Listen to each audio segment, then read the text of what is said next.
সকলোৱে জানে যে যোৱা মাহৰ 29 তাৰিখে ৰাতি 9:30 বজাত বেলচৰ থানাৰ আণ্ডাৰৰ ম'হখলি গাঁৱৰ এটা খুব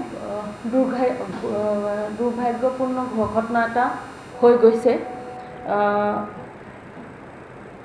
প্ৰমোদ বৰ্মন বোলা ব্যক্তি এজনৰ ঘৰত মানে কেইজনমান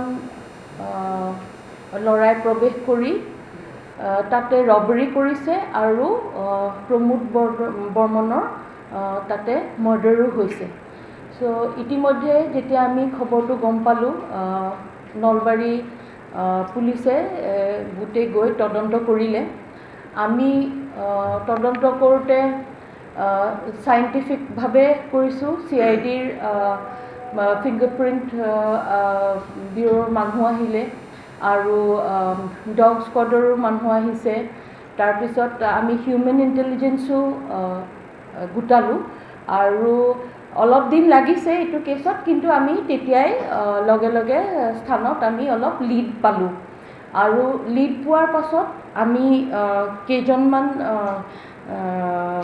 মানে মানুহক ৰাউণ্ড আপ কৰিলোঁ আৰু তাতে আমি যিকেইজনে ক্ৰাইমটো কৰিছিলে তেওঁলোকক ইতিমধ্যে এৰেষ্ট কৰা হ'ল। 4জন আছে, আপোনালোকে গম পাইছে।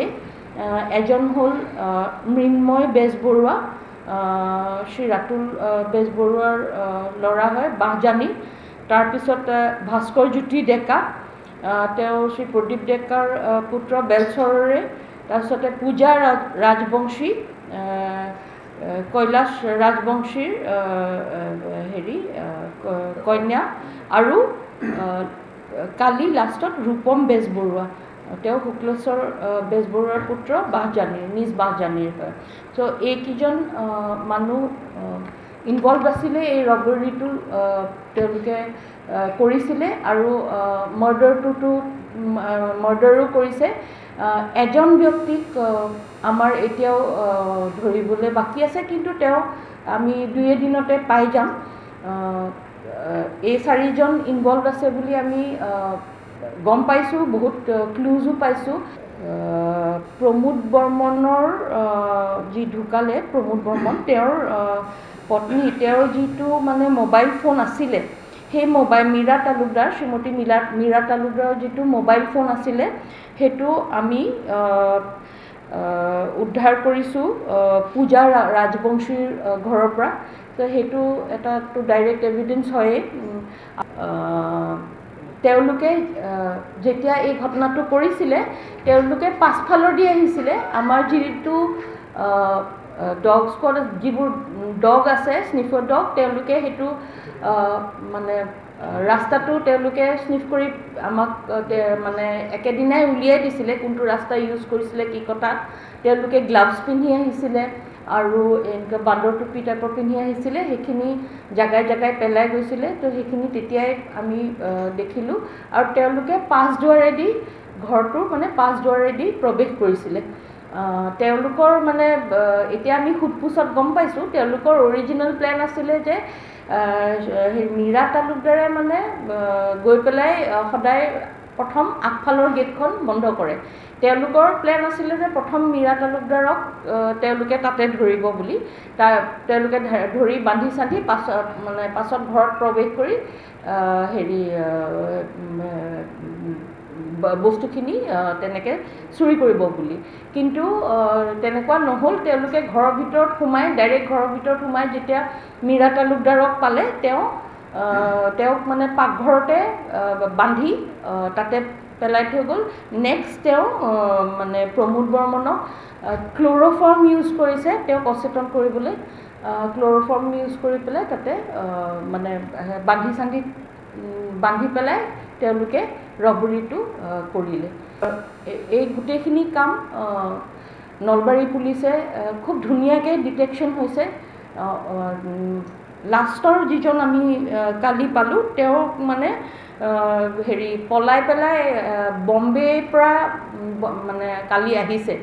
চ' তেতিয়া মানে তেওঁ পাছদিনাখনেই ঘটনাটোৰ পাছদিনাখনেই পলাই গুচি গৈছিলে। চ' আৰু এজন বাকী আছে, তেওঁকো আমি নিশ্চয় সোনকালে পাম।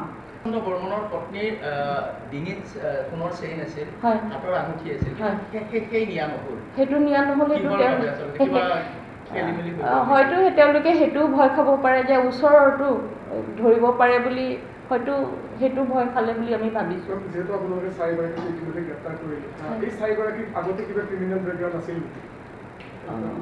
ক্ৰিমিনেল বেকগ্ৰাউণ্ড নাই, আমি ফাৰ্ষ্ট টাইমৰ কাৰণে পাইছোঁ। আৰু মানে আটাইতকৈ দুখ লগা কথাটো এইটো যে মানে ওচৰ চুবুৰীয়াই যে ঘটনাটো কৰিছে, সেইটোৱে মানে আটাইতকৈ দুখ লগা ঘটনা। আৰু আমাৰ হাতত এটা খবৰ আহি পৰিছে, নিশ্চয় আপোনালোকেও পাইছে সেই খবৰটো, যে যিগৰাকী ভাস্কৰজ্যোতি ডেকা, তেওঁ বিজেপি দলৰ এগৰাকী সদস্য নে কিবা বুথ পৰ্যায়ৰ কৰ্মী হয়, কিবা তেনেকুৱা সেইটো আমি এতিয়ালৈকে একো গম পোৱা নাই। যিহেতু আপুনি কৈছে এজন পলাতক হৈ আছে, আমাৰ হাতত যিখিনি তথ্য পাইছোঁ বা কালি যিগৰাকী প্ৰয়াত হোৱাৰ ৰূপমে স্বীকাৰ কৰিছে যে কল্প নামৰ এগৰাকী যুৱক আছিল। গতিকে এই কল্প নামৰ যুৱকগৰাকীয়ে কিবা ফাইনেন্সিয়েল কেছ এটাত গুৱাহাটীত কিবা কেছ এটা তেওঁলোকৰ চলি থকা বুলি ওলাইছে। গতিকে তদন্তটো একেলগে তেওঁক সন্ধান মানে যুটীয়াভাৱে নলবাৰী আৰক্ষী আৰু মহানগৰ আৰক্ষীয়ে তেওঁক বিচাৰি আছে, তেওঁ নলবাৰী আৰক্ষীয়ে এই ক্ষেত্ৰত সেইটো মানে এতিয়া ক'ব পৰা অৱস্থাত নাই, কাৰ নাম কৈছে কি কথা আমিও চাই আছোঁ। কাৰণ আমি মানে কাৰো নাম এতিয়াও কৈ দিব খোজা নাই তদন্তৰ ক্ষেত্ৰত। আৰু আমি যি কৰিব লাগে আমি মানে নলবাৰী পুলিচে সেইটো ভালকৈ কৰি আছে আৰু আগলৈও কৰি থাকিব। মানে আমি কৈছিলোঁ যে লিড পাইছোঁ আৰু এই ঘটনাটো ক্ৰেক কৰিম বুলি, মই সেইদিনাখনেই মানে পিঅ'ৰ পৰাই কৈছিলোঁ। আৰু সেইটো মানে যে আমি কৰিব পাৰিছোঁ মানে উইথ এভিডেঞ্চ। এতিয়া মই গোটেই এভিডেঞ্চখিনিতো আপোনালোকক মানে এইটো মুহূৰ্তত কৈ দিব খোজা নাই। এটা খালি ক'লোঁ মোবাইল ফোনৰ কথাটো, যিহেতু মানে ছোৱালীগৰাকীৰ কথা আহিলে পূজা নামৰ, তো সেইকাৰণে মই আপোনালোকক জনাই দিছোঁ। বাকীখিনি মানে তদন্ত চলি থাকিব। গঠিত হোৱাৰ পিছত মেম সাধাৰণ যিখিনি পাব্লিক তেওঁলোকৰ মনত এটা আতংকিত হৈছিল বা সকলো এটা তেওঁলোকে এটা আতংকৰ মাজেৰে সময় পাৰ কৰিছে। গতিকে এই ঘটনাত যিহেতু অপৰাধীসকল কৰায়ত্ব হ'ল বা চিনাক্ত হৈ গ'ল, গতিকে সাধাৰণ ৰাইজে কি ধৰণে আশ্বস্ত কৰিব বিচাৰিব জীৱন আৰু জীৱিকাৰ ক্ষেত্ৰত? মই এইটোৱে ক'ব খুজিম যে আমি আৰক্ষীয়ে দিনে ৰাতিয়ে সদায় মানে একদম এনেকৈ কাম কৰোঁ যাতে আমি পাব্লিকক ছেফটি দিব পাৰোঁ। কিন্তু যদি একেবাৰে ওচৰৰ ঘৰৰ মানুহে কৰি দিছে, সেইটোতো এটা মানে মই ভাবোঁ ছ'চাইটিৰ প্ৰব্লেমো হয়, নহয় জানো? মানে সেইটো মানে ছ'চাইটি এইটো মানে কেনেকৈ এনেকুৱা এটা ঘটনা কৰিব পাৰে, সেইটোৱে বৰ দুৰ্ভাগ্যজনক। অকল মোবাইলটো পায়ে লিংক বিচাৰি পালে নে যিহেতু CIDSF ফৰেঞ্চিকৰ দল আহিছিল, আপোনাৰ মাস্ক বা টুপি এইবোৰ পাইছে? আমাৰ চব মানে মই প্ৰথমতেই কৈছোঁ আৰম্ভ কৰোঁতে, আমাৰ চাইণ্টিফিক ইনভেষ্টিগেশ্যন প্লাছ হিউমেন যিটো হয় আমাৰ, নহ'লে আমাৰ মানে কোনো কাম আমি তেনেকৈ ধৰিব নোৱাৰোঁ। চ' হিউমেন ইণ্টেলিজেঞ্চো লাগে আমাৰ, প্লাছ চাইণ্টিফিক ইনভেষ্টিগেশ্যন। চ' CIDৰ যিখিনি মানে কাম কৰিলে, প্লাছ টেকন'লজিকেল যিখিনি আমাৰ ইনপুট আছে সেইখিনি লগাই আৰু আমাৰ হিউমেন ইণ্টেলিজেঞ্চ মিলি এইটো আমি কেছ ক্ৰেক কৰিব পাৰিছোঁ। চ' ক'ব লগা এইখিনি। থেংক ইউ আপোনালোকেও, থেংক ইউ ছ' মাছ আপোনালোকক।